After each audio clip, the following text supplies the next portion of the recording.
Hi everybody. I thought I would tell everybody my labor and delivery story along with Chloe here. She'll probably be in and out of the camera, on and off. So I printed out my blog from MySpace because it's been so long ago now that I probably can't remember all of it and everything that happened. So I made this huge blog on MySpace. Basically I had her a week early. On Monday, March 30th, I went to my usual doctor's appointment. All weekend I had been having contractions on and off, but they weren't anything regular, so I didn't go to the hospital for that.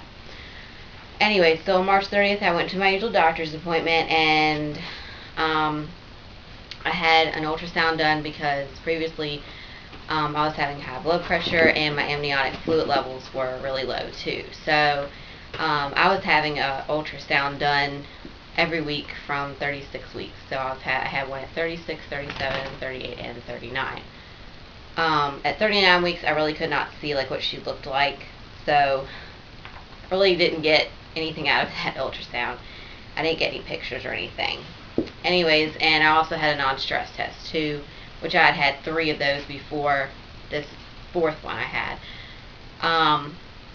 And then I went to the nurse practitioner after all these tests, and she told me the best news ever, that if I was dilated any, that they were going to send me to the hospital and induce me, because I was having high blood pressure issues anyways, and my blood pressure that morning I think was 140 over 90, which wasn't too bad, but it was way above my norm, which my norm was 110 over 50. So that was a little high for me anyways. And I was put on bed rest the week before as well. So when they checked my cervix, I was 2 centimeters and 70% effaced. But when I got to the hospital, I was 2 centimeters and 80% effaced. So I was already starting to move along. I think I would have gone into labor by myself that week, but my husband was really wanting her out, and so was I. Anyways, so we got to the hospital around 10:30. I got everything, my gown and everything on, and then around 11, they started the Pitocin on me.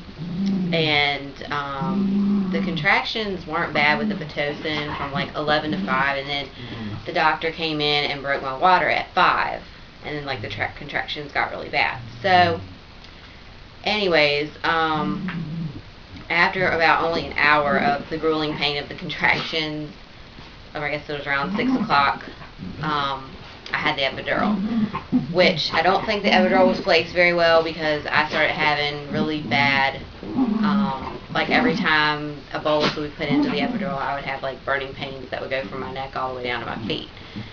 So I really believe that it was put in wrong, and I don't think I want an epidural next time. Anyways, after the epidural, I think I kind of slowed down, because I was at 5 centimeters at 5, and then an hour after that I got the epidural, and from 5 o'clock to 11 o'clock I didn't move from 5 centimeters. Anyway, so at 11 they came in and they wanted to give me a C-section and just cut the Pitocin off, but I wanted to wait to see maybe if I would dilate a little more. They put me on my left side, because that side, it usually causes more painful contractions. So I wasn't feeling any contractions, but I was feeling the pressure of her head being just constantly knocking up against my pelvic bone, basically.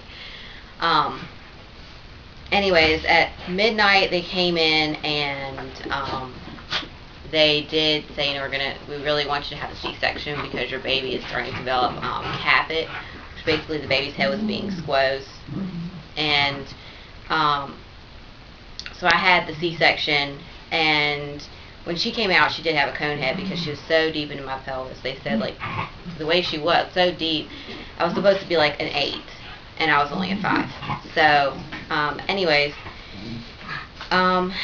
she had a small scratch on her cheek from where they had to yank her out, or wedge her out of my pelvis, so she did have a small scratch on her cheek afterwards. I have the bikini incision that's down here, and I do I really wish I could have had a vaginal birth, but I'm gonna try the VBAC with my next child, but I really want to research it and everything. because I hear that there's a lot of risks to that, and so I do want to research it. Anyways, and then like the recovery after the C-section, I mean, it does take longer after a vaginal because you had surgery. I went through 13 hours of labor, and then I did a major surgery. So, that was not fun. And I'm 10 weeks postpartum, and I still somewhat hurt on my incision because anything that rubs up against it, it hurts. So, I really don't want to have another C-section. And some people like C-sections. I don't like C-sections. But anyway, she's here, and